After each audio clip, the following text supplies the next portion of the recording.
આ ત્રણેય ના ઇન્સાફી કરીશ મારી રે ત્રણેય બ્લેક પહેરે તો મને નતું કહી દેવું હું એનો બ્લેક પહેર લેત મુझे ग्रुप से आउट कर दिया।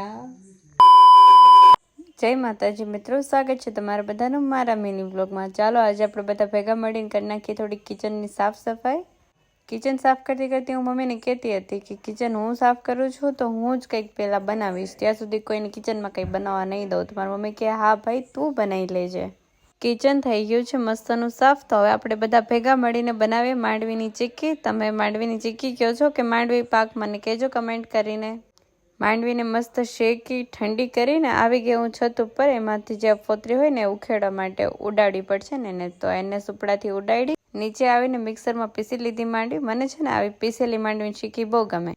પહેલાં આપણે કડાઈમાં ગોળ નાખવાનો છે, એ પછી એને મેલ્ટ થવા દેવાનો છે, ઓગળી જવા દેવાનો છે। પછી જે આપણે માંડવીનો ભૂકો નાખ્યો છે ને એ એડ કરવાનો છે, પછી એને ડીશમાં કાઢી લેવાનું છે આવી રીતે। પછી એ થોડીક ઠંડી થઈ જાય ને પછી એને આવી રીતે ચાકુથી કટ લગાવી દેવાનું છે ને, એકદમ મારા જેવો પરફેક્ટ કટ લગાવવાનું છે।